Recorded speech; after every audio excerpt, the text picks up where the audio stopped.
All right, we're in Vegas. This is supposed to be the city that never sleeps, but there's like literally no one around here at all. And on all of our walks pretty much tonight, we've seen nobody. So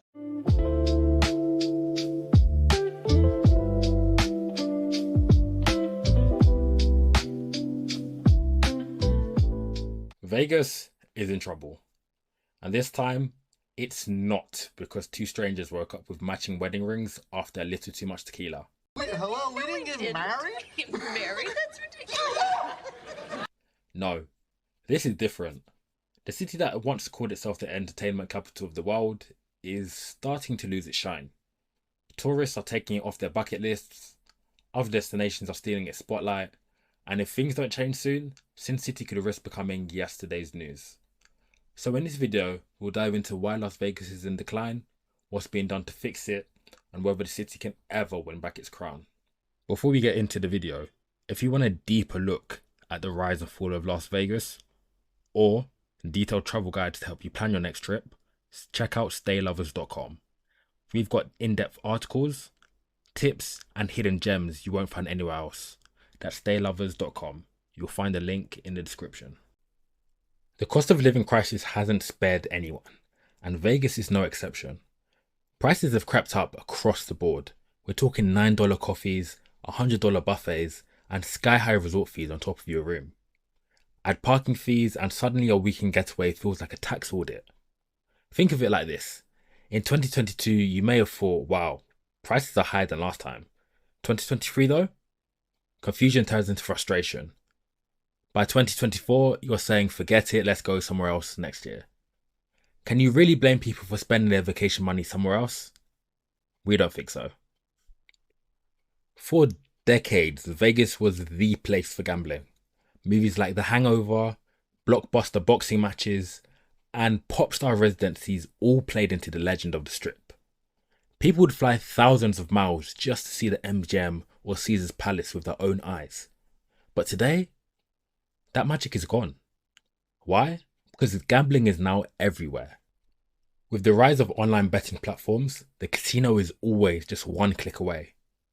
Why pay for flights, hotels, transport, food, drinks, resort fees and city taxes when you can gamble from your couch? To make matters worse, Vegas casinos themselves aren't helping.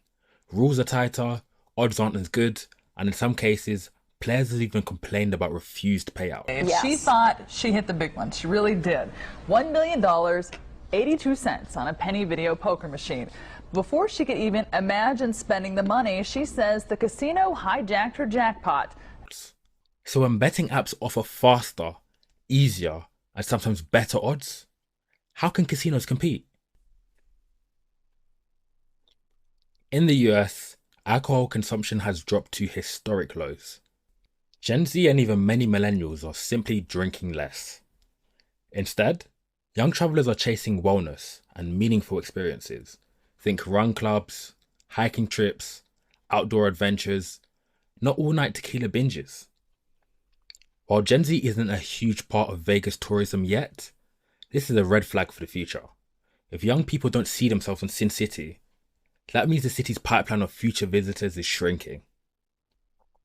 Now, before you call the Undertaker for Vegas, the city is fighting back. Here's what they're doing.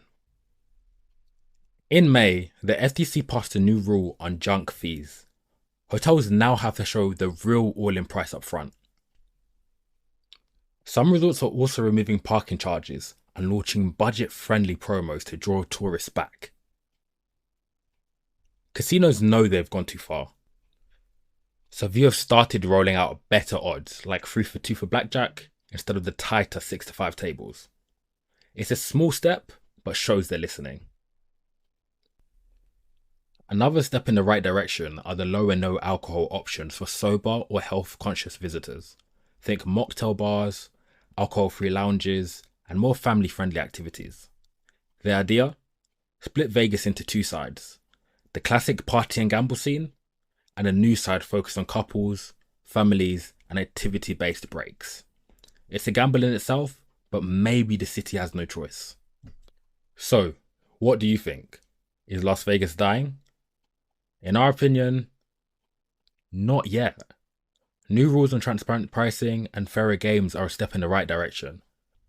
But competing against cheap, activity-rich destinations and an entire generation that isn't drinking or gambling the way their parents did is an uphill battle.